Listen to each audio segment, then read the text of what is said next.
Bismillahirrahmanirrahim. Assalamualaikum warahmatullahi wabarakatuh.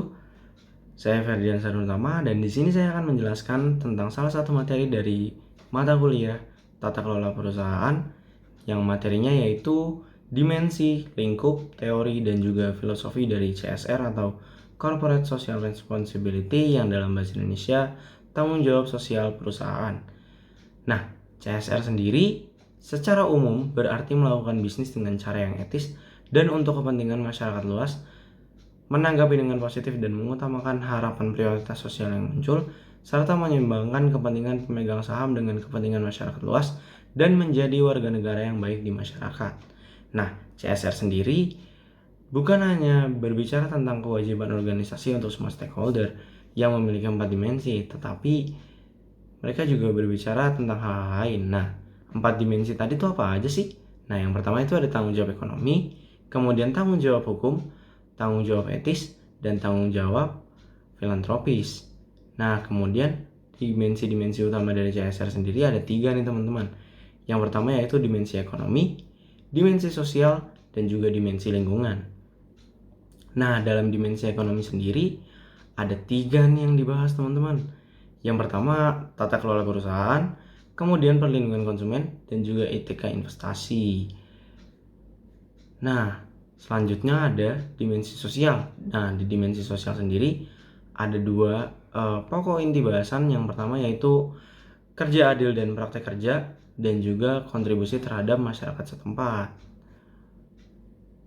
Nah, yang terakhir ada dimensi lingkungan nih teman-teman.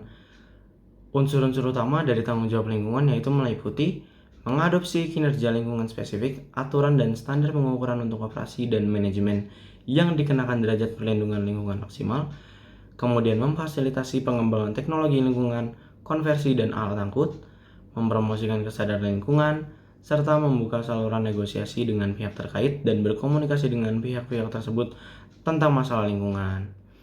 Nah, kemudian ada lingkup-lingkup kegiatan dari CSR teman-teman.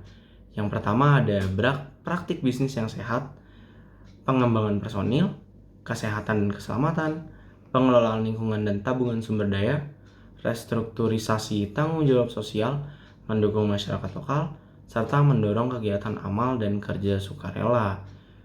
Nah, kemudian yang ketiga adalah teori-teori yang melandasi tentang CSR. Ada 5 nih teman-teman teori landasan yang menempatkan CSR sebagai strategi bisnis. Yang pertama ada strategi CSR sebagai strategi bersaing, kemudian ada CSR sebagai strategi pengelolaan sumber daya alam, lalu ada CSR sebagai strategi memuaskan stakeholder, kemudian CSR sebagai strategi mengatasi isu dan krisis, serta CSR sebagai implementasi strategi filantropi. Nah, kemudian ada filosofi CSR nih teman-teman. Nah, filosofi CSR sendiri dapat ditelusuri dari 3 argumen pengembangan CSR, yaitu argumen moral, rasional, dan juga ekonomi.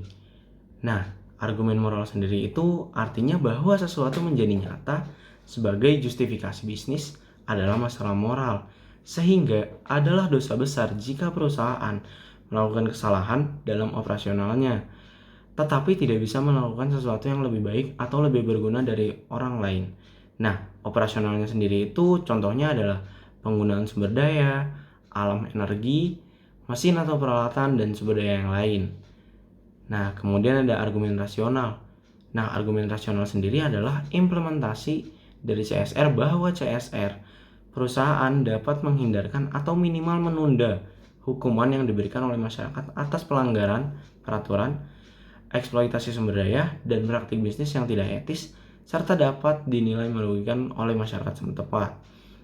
Kemudian yang terakhir ada argumen ekonomi. Sederhananya, CSR adalah cara penyesuaian operasi perusahaan dengan nilai-nilai dan harapan masyarakat yang senantiasa berkembang. Bagaimanapun, argumen ekonomi untuk CSR beroperasi pada persimpangan kepentingan ekonomi, perusahaan, dan kesejahteraan masyarakat yang lebih luas. Dengan demikian, perspektif ini menawarkan sebuah rencana tindakan yang memiliki tujuan memaksimalkan kedua nilai, yaitu nilai ekonomi dan juga nilai sosial. Nah, mungkin gitu aja teman-teman yang bisa saya sampaikan hari ini ya. Segala kekurangan itu datangnya dari saya pribadi dan yang benar itu datangnya dari Allah Subhanahu wa taala serta beberapa sumber yang saya ambil dan juga pembahasan yang dilakukan oleh dosen saya. Wabillahi taufiq wal hidayah. Wassalamualaikum warahmatullahi wabarakatuh. Terima kasih udah mau mendengar.